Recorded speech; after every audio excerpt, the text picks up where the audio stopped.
बिस्मिल्लाहिर्रहमानिर्रहीम and welcome to all students. आप तमाम स्टूडेंट्स को चैनल बी लर्नर में हम वेलकम करते हैं।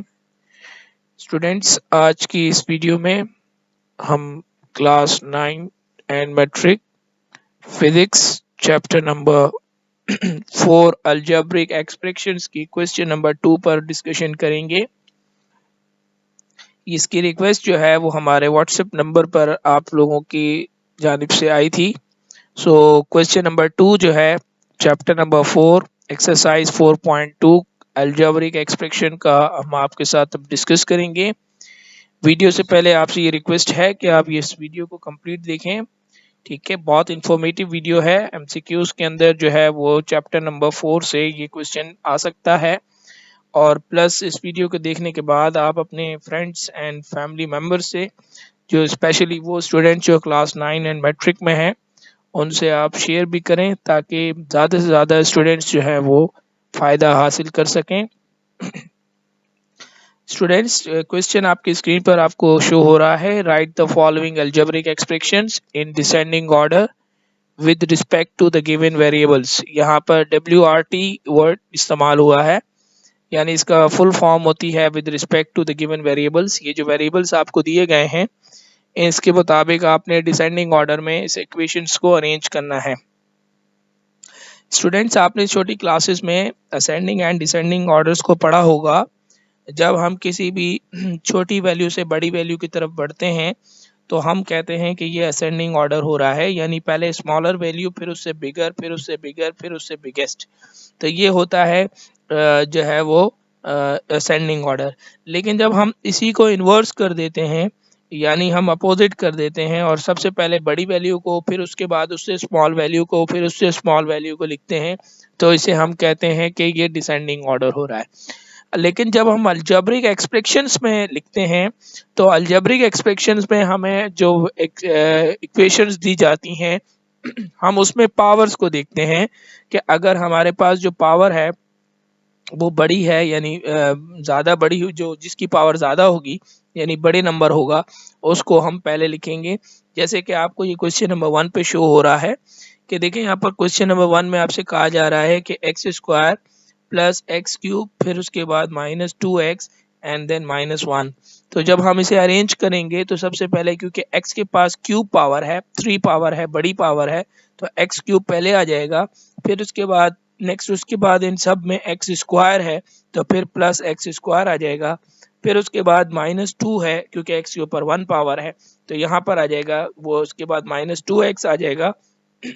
और उसके बाद लास्ट में जो है वो हमारे पास 1 है। 1 के साथ कोई भी वेरिएबल नहीं है, लेकिन तो जिसके साथ कोई वेरिएबल नहीं होता उसे हम कांस्टेंट कहते हैं, और कांस्टेंट को हम सबसे लास्ट में लिखेंगे। तो ये फर्स्ट क्वेश्चन है, क्वेश्चन नंबर 2 का, जो मैंने आपके साथ अभी डिस्कस किया। ये क्वेश्चन नंबर 2 जो है इसको मैंने सॉल्व नहीं किया है, इसको आप ट्राई करेंगे। मैं जस्ट ओरली जो है वो आपको इसमें हेल्प आउट कर दूंगा। देखिए, यहाँ पर y है, फिर -4y की स्क्वायर है, फिर -7 है, फिर +y³ है, फिर उसके बाद -5y की पावर 5 है। तो चूंकि सबसे बड़ी पावर y की पावर 5 है तो ये सबसे पहले आ जाएगा। यानी इसका मतलब ये हुआ कि हम जब इसे डिसेंडिंग ऑर्डर में लिखेंगे तो सबसे पहले हम लिखेंगे -5y की पावर 5, फिर उसके बाद +y की पावर क्यूब, फिर उसके बाद -4y की पावर स्क्वायर, और फिर उसके बाद जो है +y, एंड द लास्ट में हम जो है वो कांस्टेंट यानी 7 को लिखेंगे। ठीक है, तो ये आपको यकीनन जो है वो समझ में आ गया होगा। अब देखें, कुछ एक दो क्वेश्चन और आपके साथ शेयर करता हूँ। ये क्वेश्चन नंबर 4 है, यहाँ पर आपको मौजूद शो हो रहा होगा z की पावर 5 है, फिर +2z, अगेन 2z है, -1/3 एंड देन +z की पावर 3 है। तो अब चूंकि सबसे बड़ी पावर जो है वो z की पावर 5 है तो डिसेंडिंग ऑर्डर में सबसे बड़ी पावर शुरू में आ जाएगी। तो यहाँ पर हम लिखेंगे z की पावर 5 एंड देन उसके बाद प्लस, फिर उसके बाद z की पावर क्यूब, यह आ जाएगा, फिर +2z, एंड देन लास्ट में जो कांस्टेंट है 1/3, फिर इस कांस्टेंट को हम लास्ट में लिखेंगे। इसी तरह ये क्वेश्चन नंबर 5 भी हमने सॉल्व किया है। ये क्वेश्चन नंबर 5 में आप देख रहे होंगे 4y क्यूब, फिर उसके बाद -2y एंड देन y की पावर 4, 5 y की पावर 4 एंड देन प्लस 7 है। तो जब हम इसे अरेंज करेंगे तो यहाँ पर सबसे बड़ी पावर जो है 5 की पावर 5 y की पावर 4 है, तो 5 y की पावर 4 आ जाएगा। फिर y की पावर क्यूब आएगी तो 4 y की पावर क्यूब आ जाएगा। फिर प्लस -2y एंड देन -2 आएगा और लास्ट में जो कांस्टेंट है 7, फिर उस कांस्टेंट को हम लिखेंगे। अब उसके बाद क्वेश्चन नंबर 6 से अगर आप देखेंगे स्टूडेंट्स, तो क्वेश्चन नंबर 6 से जो क्वेश्चंस आपको शो हो रहे हैं वो फ्रैक्शंस में आ रहे हैं। तो फ्रैक्शन में अगर कोई क्वेश्चन आ जाता है तो उसे हम कैसे सॉल्व करेंगे, तो ये मैं एक क्वेश्चन आपके साथ सॉल्व कर रहा हूँ, क्वेश्चन नंबर 8। ये देखें यहाँ पर लिखा हुआ है कि 4x² फिर -10 फिर उसके बाद -9/x², फिर +4x और फिर +12/x, ये आपका क्वेश्चन है। तो अब इसमें जो फ्रैक्शन है यानी ये जो 9/x² है और 12/x है, तो ये दो फ्रैक्शन है, इनको आप समझ लें कि लास्ट में ही करना होगा, ये सबसे आखिर में होंगी। तो पहले जो बाकी तीन है उनको अरेंज कर लें डिसेंडिंग ऑर्डर में। तो देखिए x² सबसे बड़ा है, ये ऊपर पहले आ जाएगा, फिर उसके बाद +x 4x आ जाएगा जैसे कि पिछले हम कर आए, फिर लास्ट में कांस्टेंट आ जाएगा यानी -10। अब जो ये फ्रैक्शंस वाली हैं इनको जब हम अरेंज करेंगे तो इनका तरीक़ाकार ये होगा, देखें 12/x है तो इसकी पावर को अगर ऊपर लेके जाएंगे तो -1 हो जाएगी, और आपको ये मालूम है कि 9/x की पावर स्क्वायर है यानी x की पावर 2 है, तो इसको ऊपर लेके जाएंगे तो -2 हो जाएगी। लेकिन जब हम डिसेंडिंग ऑर्डर में एक्सप्रेशंस को लिखते हैं तो हम उसमें जब नेगेटिव वाली साइन को देखना होगा तो हमें इंटीजर्स को याद रखना है। इंटीजर्स में पहले क्या होता है, पहले -1 आता है, फिर -2 आता है, फिर -3। तो याद रखिएगा -1 पहले लिखेंगे, -2 बाद में लिखेंगे, ठीक है। तो यहाँ पर देखेंगे 12x पहले आएगा और 9x² बाद में आएगा। हालांकि 9x² स्क्वायर तो पावर बड़ी है, इसको पहले लेना चाहिए, लेकिन हम कहेंगे नहीं, इंटीजर्स को जब हम लिखते हैं तो पहले कौन आता है, -1 आता है, फिर -2। तो इसका मतलब है -1 बिगर है, -2 स्मॉलर है। तो इस वजह से 12 की पावर x -1 जो है ये पहले आएगी और 10 की पावर 9x² की पावर जो है यानी x की पावर -2 जो है वो बाद में आएगी, ठीक है।